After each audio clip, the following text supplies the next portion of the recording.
sometime in the late 80s, and time has passed from it. I have some audio trouble, I think.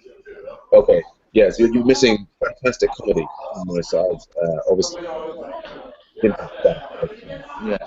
Let me drop out. I'll be with you in just a minute again. Okay. Hold on a second. Sure.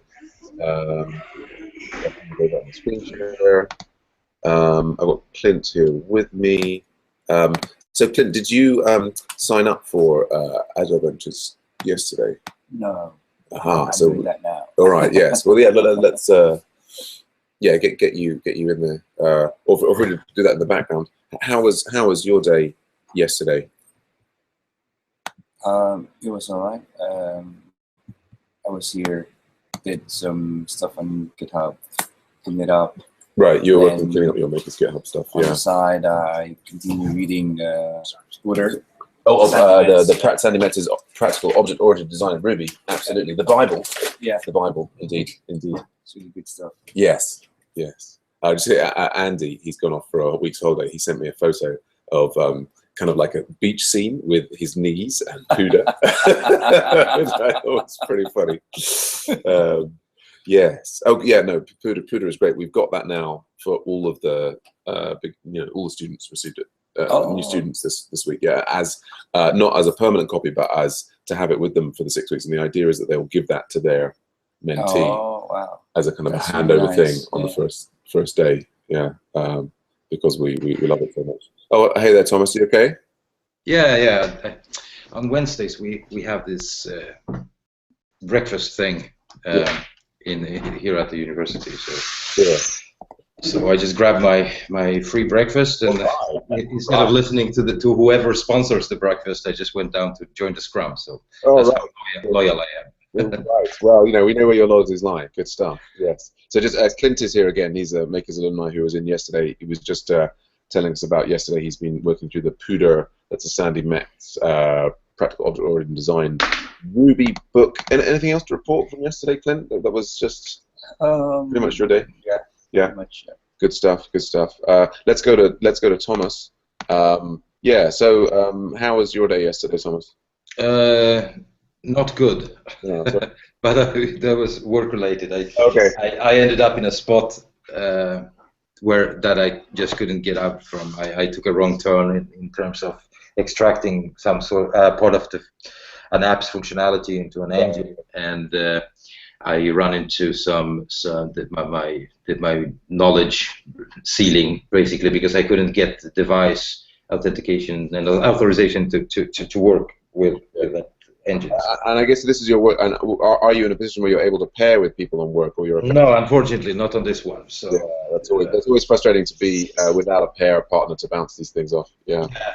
And I was hitting, trying various things, and at the end, I just had to go home because it was running late. So I'm just gonna start all over again today. Yeah. Fair enough. Hoping that a good night's sleep, Oh, absolutely. Help my brain to process the things. Nice sleep, yes. Oh, yeah. But apart from that, I've been thinking about this makers thing, and so let's. I tried to formulate some questions, but there are so many things that I wonder about. So I don't know if perhaps we could spend at least 10 or 15 minutes talking about it. I don't know if the Scrum is the right form for that. But maybe let's finish. As we do with Scrum, let's flag that as an issue. And let's see. We can probably have at least 5 minutes at the end. Let's see. Anything else blocking you? Any plans that? Well, for today, after work, I try to send out at least to set a date for the dev meeting. Yes. Try to activate some people in there.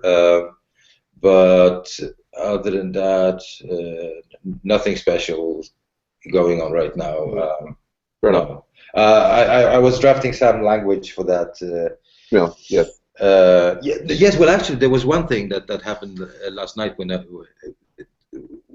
I had to relax a little bit, and I started to look at the infographic that we created and transformed it to SVG format, actually. And so I just started to learn about SVG, and it's very interesting because you can really make those. You can treat that code as HTML basically, so you can apply JavaScript on it. You can make it interactive and stuff. So it's really interesting. Even though front end is not my biggest thing, but I think we can make a funny thing to present on our landing page once we get there. So yeah. Great. Good show. On my side, we had our first day of the new structure course yesterday without explicit lectures. We had all of the students doing stand-ups at 9 and 2:30, and then breakout sessions afterwards for them individually. And I think it certainly arouses strong emotions in various directions. It's all an interesting experiment going on for everybody here. But so did I even? So yeah, look, all right. So on the AutoVenture side, I had the AutoGraders meeting. Rose's students are encountering a problem, which at least, although I think we can still blame the AutoGrader, it is possible to get the AutoGrader to pass. There's some sort of coverage issue which they've got running locally for them, but the AutoGrader is not handling. I was at least able to sort of push it back to show that there was a way to get the AutoGrader to work with that. I guess I feel sorry for them that there's not more engineering resources to push at, improving that AutoGrader. Although I really feel, everyone should move to continuous integration models with Travis or Jenkins or whatever, and away from the custom AutoGrader or legacy code that we have. But yes, we'll see. So yeah, I mean, Rose continued. She was sort of saying, she's been, she's got many more projects from her students that she's driving towards Agile Ventures. I've got several from. We've got a number of projects that have sort of finished that need to get kind of handed over to Agile Ventures and sort of brought into the fold. Although I'm kind of sort of the changing the curriculum here and so on has sort of taken up so much of my brain space that I'm kind of I feel like there's threads that I'm missing, but I guess we'll have to see how it kind of emerges. Rose was also talking about frustrations with the RSpec and Kagavara and the documentation and this, that, and the other, and yes, I empathized with the situation. But yeah, that's about it from my side in terms of what happened yesterday. Not any explicit technical blocks. I'm really enjoying sort of revising the RSpec curriculum and getting deep into some RSpec syntax. And then today we've got the 3:30. We've got the Makers Alumni projects. So we're going to be talking about these various projects and things. And yeah, we'll see. So Clint is here. We'll talk more about that in a bit. I think that's it. Have we flagged everything that we need to flag? I think we've got. Unless there's any other issues that we need to raise, then we could spend 5 minutes on the the franchising thing or whatever we were talking about. Exactly. Yeah. Do you want to share that? Yeah. Well, I was thinking just that there's we have to consider whether there's a market for boot camps like this, or and we have to think about the pricing. I think the pricing model that you guys have is quite fair. I think that this is something we can go with here in Sweden as well. Yeah. We have this. There are some small details about that. Yeah, I don't know. Is that do you guys have VAT, value-added tax, in Britain? It exists as a concept, yes, and I believe our students pay it, and we pay it as a company, yes. Okay, so that £8,000 is included. Okay. Yeah. We have a 25% VAT here in Sweden. Yes, 20%. Yes. Yeah. Okay. So. And I've been doing some research about possibility of making installments like you guys have as well, because £8,000 that's an equivalent of 100,000 crowns, which is it's not a trivial amount of money, absolutely. No, it's quite so. I'm thinking about the demographics. Who's the student? Do you have any data on that? Are these people paying for this themselves, or are the companies sending them? I think it's a combination. I think occasionally we have companies sending them, but I think that's relatively rare. I think people are paying this for themselves, or they're taking loans, or they're getting it from their parents. I mean, I think we have a mixture of people who are obviously it's it's a bit of a barrier to those people who don't have surplus funds. So people who are well off obviously have a kind of a little bit of a head start on getting in. Do you care to share your story, Clint, on the data points? Well, it's in our money, it's $500,000. Right. Yeah. But so you're from the mostly Philippines originally, in my cohort, I think almost everyone paid for it, but sometimes the mom, one of them. Yeah. The parents stepped in and helped. But mostly. All right. Okay. The problem we have here in Sweden is like this. Education is free in Sweden. Yes. So as in England or United States, you could take this concept of a 12-week course and compare it to university tuition or whatever, and you can make a comparison like this. That also, this is perhaps a quicker way and also a cheaper way to achieve a goal, right? In Sweden, it would be the reverse situation, because what you have is you have universities that that is free for everybody here in Sweden, and on the other hand, you have a 12-week course that is actually something that you have to pay for. So that's one thing. The other thing is that people are basically not used to paying for their own education. No, and that's a bit of a problem. So that makes the market a little different here, and it's a little more challenging. So there is a big culture of courses being a benefit when you are employed somewhere. So you're an employee, and once a year or twice a year you go to on a 1 day or 2 day or 1 week course somewhere. It's almost considered a right. It's like if you don't go to on a course, there's something wrong with your employer, basically. So it's a sort of a paid leave. But also a competence. Yes, and I think that does happen to an extent. I mean, I think also that a lot of the people who are coming to our course are people who've they've been in work for 5, 6, 7 years. They've saved up through their full-time employment, and they want a career change, and so they're using. Yes. So yes, because that's what I perceive when I made some notes about this. I think that the career change aspect of our marketing strategy would be the one that, at least in theory, that's what I think, would be the one that attracts more people. I think that the young people, they don't have the kind of money, and their parents could potentially, perceive this.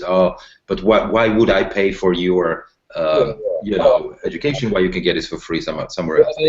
I'd say. I mean, the thing I was speaking to our CEO yesterday, who very much wants to move to a model where people who want to run Makers Academy like courses, around the world can just do so. So I mean, I think and we've got marketing people who are thinking about this stuff all the time. So kind of thing is that I could maybe put you in touch with those people to have those. I think there are other people who would probably give you.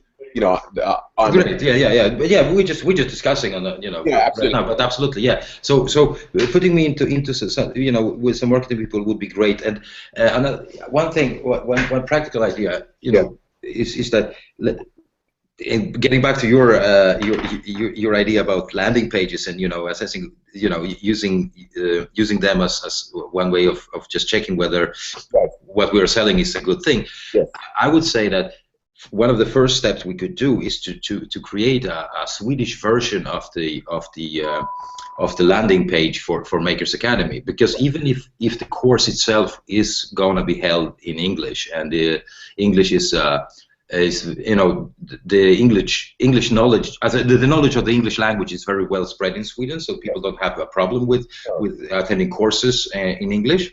But I think that the marketing materials should be in Swedish, and it will be perceived as a plus that we have a Swedish-speaking coach, because there are some concepts that in software development that needs to be explained in their native language in order to be understood perfectly. So I would say that if we could create a site, a landing page, or whatever in Swedish, and perhaps tweak the marketing pitch a little bit to the Swedish. And I think the particular thing that the discussions here is that rather than it being the idea of necessarily Makers Academy being run in Sweden, it would be more this Ronin product, so that it would be access to the Ronin course.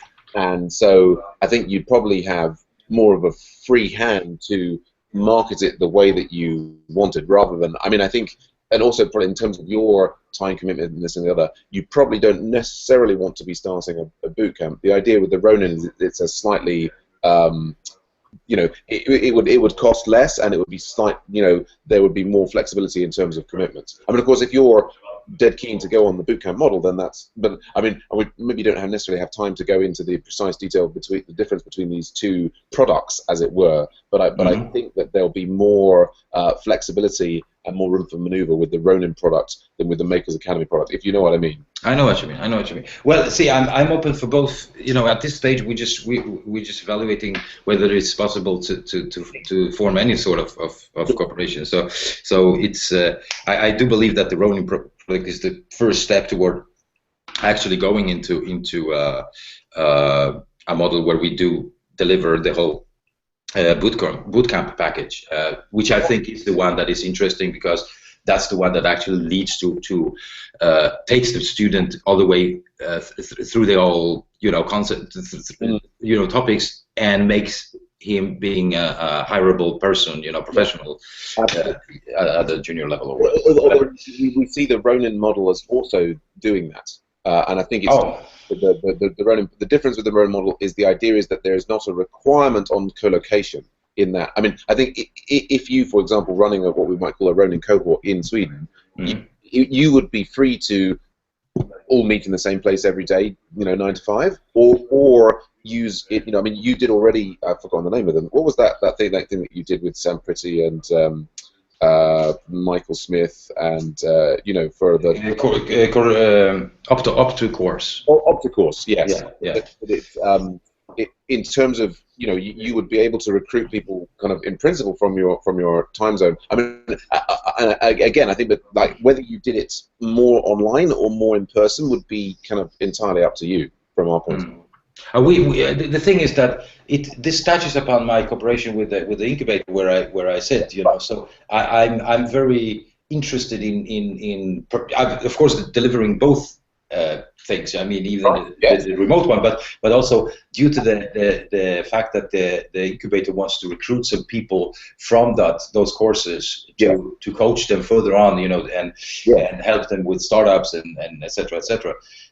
So that's on location is very much interesting, totally, yeah. So I mean, I guess it's all good discussion. I'm just saying, that there is flexibility on our side about how that operates, and I think we want to put. Yes, but then there is another part. It's the brand, I mean, and I'm thinking that wherever we end up, it's the use of the Makers Academy brand here in Scandinavia would benefit. We would benefit from that, because that actually it's a head start. Yes, there are already a lot of value in that, and yes, there's a track record of placing people in jobs. That's very exactly, and that would be worth a lot of money. So if we make revenues here in Scandinavia, we could have a revenue sharing model or what have you. So makers would earn money on that, and also have a sustainable business model here in Sweden. So we all end up like winners in this situation. But so in comparison, the Ronin product is a new one, right? So it's the same curriculum. I know. No. In principle, I understand that. So, but the thing, having those things to equal, I think that if we could benefit from the Makers Academy brand here in Sweden, that would be, it's a better model for us. Understood. Well, I mean, I think it seems to me like the action item is to put you in touch. I mean, it is for me to speak further with the CEO here about his vision for how this is working, because he was sort of outlining it yesterday. I want to get into more detail, and then sort of put you in touch with the relevant marketing people who are kind of going to be in charge of sort of packaging the different sorts of packaging on that, to have some discussions and see if we can find a sweet spot that works for both sides. Exactly, sir. All right, good stuff. Yeah, well, I think we've chatted there for 10 minutes. I guess, unless there's any other burning questions on your mind, we'll probably wrap up for the moment. Absolutely. Yeah, I'm done. So anyway, get back to me with those items, if we can, how we can continue these discussions. Yeah. I'm open for it. Without any commitments on either side, I think it's worth. Are you under any time frame constraints from the incubator there or anything, or just it's kind of like, you know, it's something they're interested in and it'll happen when it happens, or? Well, we would like this to the thing about a workshop that we initially started to talk about is that we want to start something before the before the summer, basically. So it's 2 or 3 months period of time. So because the alternative of if we don't do anything, you know, out of this, you know, this Makers Academy Scandinavia thing, you know, so then other alternative is that we do something on our own, just put together a group of people that are working on projects and basically with this philosophy of learning by doing. So we just start working on projects and learn, you know, along the way, basically, you know, whatever stack technology stack we choose to use on it. That all sounds good. Yeah, I mean, we've got our Ronin thing running at the moment, and you know, over the course of 2 or 3 months, people who've done the Ronin thing will be hired from the Ronin thing. I mean, I think independently of which brand, you'll still probably want to use frameworks for that. But yeah, I think that's good. Yeah, we'll talk more, definitely. Cool. Okie dokie. All right. Thanks, Talk to you later. Cheers. Bye bye.